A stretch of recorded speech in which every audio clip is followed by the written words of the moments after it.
Hmm. Hey guys. Hey. Doing okay? Yeah? Oh, hi. Hi, how are you? My name is Steve, and I love animals. I do. I think we all love animals, really. But I love them so much that decided to make them a huge part of my life. And, well, we raise animals. We raise, um, we raise rabbits, actually. And I just wanted to come on here and say hello and introduce my small scale rabbitry, I guess you could call it. And maybe, just tell you a few things about if you wanted to start up a rabbitry, what you could do. Now, a lot of people like to build their cages, which probably economically is the smartest way to go, especially if you're building something a little larger. We only have a 6-cage operation currently. It's probably not going to get too much bigger than that. We might add 1 or 2 more cages just for quarantine or grow outs. So we raise meat rabbits. Yeah, that's exactly what you think it means. These are the babies right here. And they have a water bowl. Now, if you live somewhere where it freezes a lot, like we do in this part of the country, water bowls are a lot easier to deal with than water bottles. Because if they freeze, all you got to do is pop them out of their holders. It's always, you want to get the kind that clamp down into the cage, because otherwise the rabbits are just going to knock them over, and you don't want that. Then you're going to have to be just changing the waters 4, 5, 6, 7 times a day, because rabbits always need fresh, clean water. So this is a larger size water bowl here, and most of the rabbits have a smaller size bowl, but the baby bunnies have the larger size bowl, just because, there's more of them. It's a grow out cage, and there's more than one rabbit. There's sometimes there can be up to a dozen rabbits in a grow out cage. So you got first, you get your water bowl. They sell them at any pet store, Petco, PetSmart. We get most of our stuff from Tractor Supply.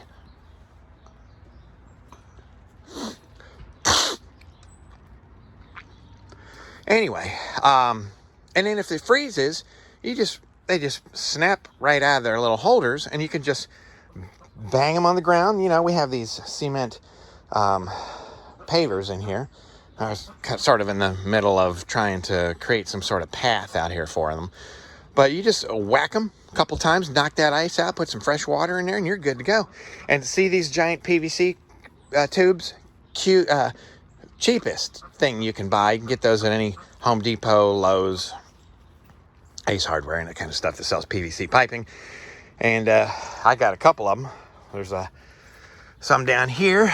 Or there's another piece down here. I actually need to go out and maybe get a couple more, because all the rabbits need those, honestly. You don't want to put those in a cage, though, if your rabbits are mating, because it'll just get in the way. It'll give one rabbit a place to hide, and you won't get a successful mounting, But anyway, so these are, gosh, you're probably asking me, what kind of rabbits are those? Well, this one here, well, wait a minute. Actually, this one here is a sort of a runt New Zealand, believe it or not. It's a runt New Zealand. He's not that big. New Zealands typically tend to get bigger than this. And the rest of these are Rex New Zealand hybrids. And that's, just sort of a mixture of different color Rexes, and has the New Zealand gene in there too. But now, see, in this one here, this is our boy. We have a very small scale rabbitry, if I didn't mention that before. We only have 6 cages. And this is our only breeder boy right here. We don't have names for them.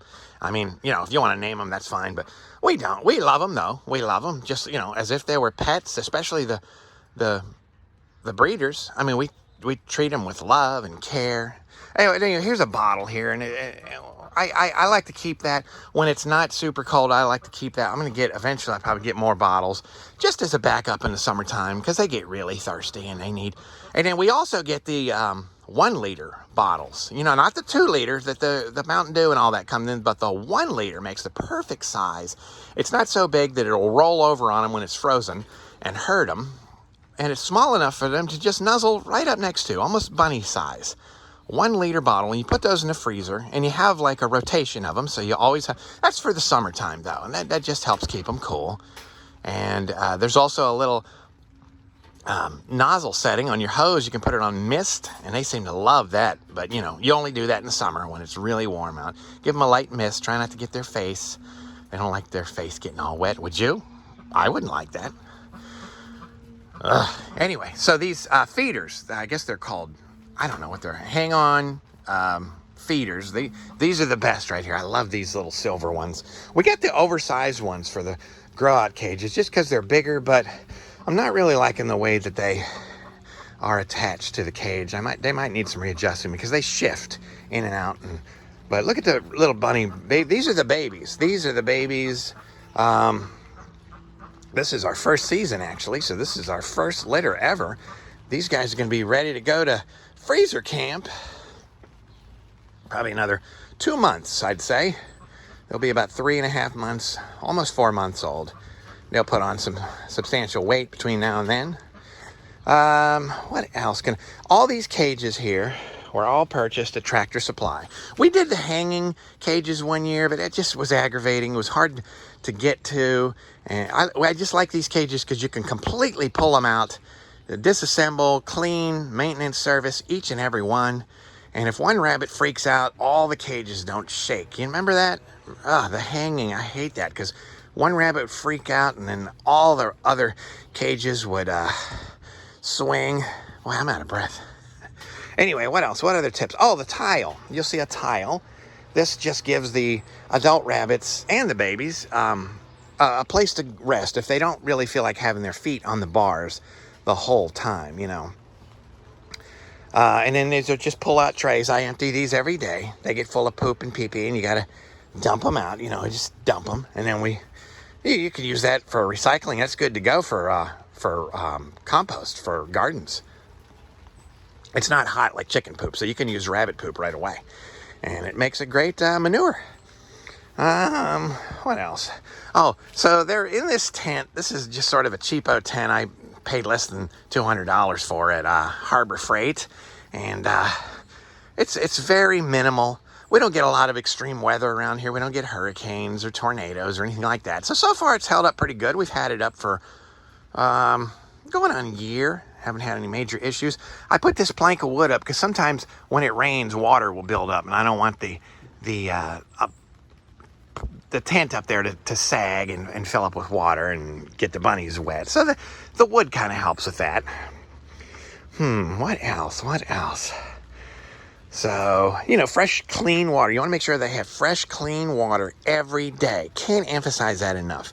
If there's one little rabbit pellet floating around in that water, you want to just dump all that water and give them fresh. It only takes a couple seconds.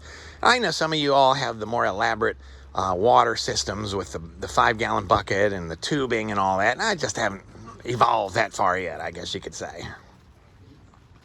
But they're awfully cute, and you know, even though eventually they do end up in freezer camp, we try to treat them with love and respect, and we hold them and we pet them and we talk to them.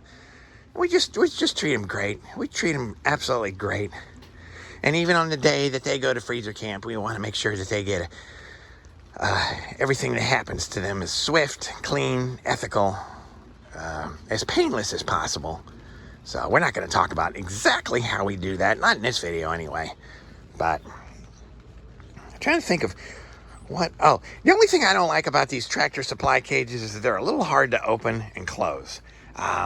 They're coated, which I like. They're coated with this black, enamel kind of thing that sort of prevents them from rust. But if you open and close the cages a lot, which we do, it gets rust built up on there, and it just becomes difficult to slide. But you can always, spray a little lube on there and make that good as new, I suppose.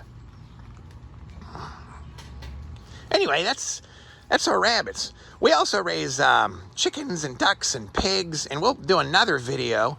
Might have one of my friends do one of them on another day. We just wanted to, this is just sort of an intro, Raising Rabbits 101. People say, well, how do you cook rabbit? Well, you cook rabbit just like you cook chicken. It's basically a very plain white meat. It's all white meat.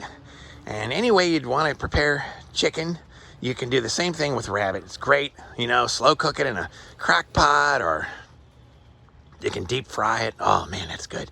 That is good. But anyway, my name is Steve. Thank you for watching. Please, questions, comments, suggestions, concerns, and if you like my channel, you know, like it, and subscribe, turn on notifications. That way you'll get notifications when we put up a new video on different animals or more on rabbits or whatever. So there'll be we'll probably upload this video directly to Facebook. There's a really good Facebook group. If y'all aren't a member, it's called Backyard Meat Rabbits, I believe. And it's got all kinds of helpful folks on there giving tips. And, you know, that if there's any sort of health or disease or anything like that, anything at all, just go to Backyard Meat Rabbits group. It's fantastic. I can't give them, here's a thumbs up. Can you see that thumb? I'm kind of giving my thumb. Yeah, my thumb is up. Okay. What else? I buy their feed in bulk here in this container. You want to make sure it's in something that's mouse and rat proof, because boy, I tell you, they will get it. This isn't 100% mouse and rat proof. If you look really carefully, you can see spots where little critters have tried to gnaw, but they haven't been able to get in there yet.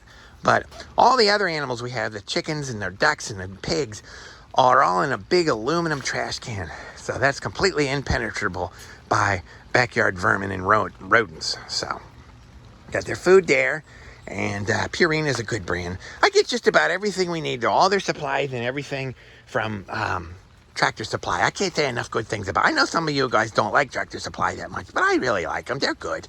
They're good. So anyway, thank you for watching. Again, like, comment, subscribe. Let me know you're out there. Let me know you're watching. And let me know if you have any questions about anything. Thank you. My name is Steve. Goodbye.